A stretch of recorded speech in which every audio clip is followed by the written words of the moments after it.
ဘိုလ်သားများလို့မင်္ဂလာပါများဘိုလ်သားများအတွက်2ရက်6လ2025မှာ10ရက်6လ2025ဒီဘိုလ်သားများရဲ့တပတ်တာငွေကြေးကြီးရဲ့အိမ်တော်ကြီးကျမရေးဆိုတဲ့ကန်လေးကိုကျွန်တော်ကလီနိုမကက်ကလေးတွေကြည့်ပြီးတော့ပြပြပြမှာဖြစ်ပါတယ်အဲ့တော့ကက်ကလေးတွေကတော့ကျွန်တော်ကဆွဲပြီးသွားပြီဖြစ်ပါတယ်ကျွန်တော်ဘိုလ်သားများရဲ့ငွေကြေးကန်လေးကနေစပြီးတော့ကြည့်ပြမှာပါအဲ့တော့ဘိုလ်သားများအတွက်ကြာလာတဲ့ငွေကြေးနမိတ်ကလေးကတော့33တောင်ဆွဲနမိတ်ပေါ့နော်အဲ့တော့ဒီဘက်တာကာလမှာဘိုလ်သားများအနေနဲ့ငွေကြေးနဲ့ပတ်သက်ပြီးတော့ဝင်နေဝင်မှုပြတာခက်ခဲဖြစ်တာဒီလိုငွေကြေးနဲ့ပတ်သက်ပြီးဝင်ပြီးတာဒါမျိုးလေးတွေခံစားလာရနိုင်ပါတယ်အဲ့တော့ငွေကြေးနဲ့ပတ်သက်ပြီးအကန်လေးအနည်းငယ်ညံ့နေတဲ့မှာပါတယ်အဲ့တော့ငွေကြေးကန်ကောင်းလာသေးဖို့အတွက်လောက်ရမယ်တပတ်တာရဲတွေကလည်းရှိပါတယ်အဲ့ဒါကတော့အရဟံလာဘတိတ်ပြီဆိုတဲ့ပတိလေးကိုတနေ့ကိုဖြစ်နိုင်မယ်လို့ရှိရင်တော့မနက်10ဘက်ညနေ10ဘက်ည10ဘက်သို့မဟုတ်မနက်7ဘက်နေ့ကင်း10ဘက်ည7ဘက်ဒီလိုမျိုးလေးစိတ်ပေးဖို့အတွက်ပြောချင်ပါတယ်အဲ့တော့ဒီဘက်တာကာလငွေကြေးကောင်းမွန်စေဖို့အတွက်အရဟံလာဘတိတ်ပြီဆိုတဲ့ပတိဂုံတော်လေးကို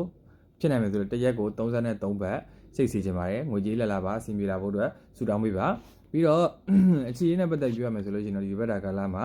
ကက်35ရဲတိုက်ဆိုတဲ့နမိတ်ပေါ့နော်အဲ့တော့အခြေအနေနဲ့ပတ်သက်ပြီးကိုကူညီမဲ့သူစောင့်ရှောက်မဲ့သူဖေးမမဲ့သူဒါမျိုးလူတွေပေါ်ပေါက်လာမယ်ကူညီမဲ့လူတွေပေါ်များလာမယ်ဆိုတဲ့နမိတ်ကိုမြင်ရတယ်အဲ့တော့အခြေအနေနဲ့ပတ်သက်ပြီးတော့ကန်လေးကတော့ဒီဘက်တာကာလမှာကောင်းနေတယ်လို့ပြောလို့ရတယ်အဲ့တော့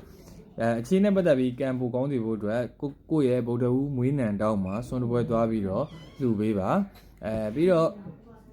အိမ်တော်ကြီးပေါ့နော်အိမ်တော်ကြီးနဲ့ပတ်သက်ပြီးတော့ပြောရမယ်ဆိုလို့ရှိရင်တော့အိမ်တော်ကြီးကဒီဘက်တာကာလမှာမိမိရဲ့အိမ်တော်ဘက်နဲ့ခဏတာခွဲခွာနေရမယ်ဆိုတော့နမိတ်ကလေးကိုမြင်ရတယ်သို့မဟုတ်ကိုယ့်ရဲ့အိမ်တော်ဘက်နဲ့အစင်မပြေဖြစ်တာတော့မဟုတ်ဘူးခဏတာအဲ့လိုမျိုးအဝေးကိုသွားနေရတဲ့တပတ်တာကာလဖြစ်ပါတယ်အဲ့တော့အိမ်တော်ကြီးကန်လေးကတော့ညံ့နေတာမဟုတ်ပါဘူးကောင်းပါတယ်အဲ့တော့တယောက်တည်းရှိနေလေးပို့ပြီးအောင်မြင်တိုးတက်လေဆိုတဲ့နမိတ်ကလေးကိုမြင်ရပါတယ်အဲ့တော့အိမ်တော်ကြီးပုံမှုအဆင်ပြေစေဖို့အတွက်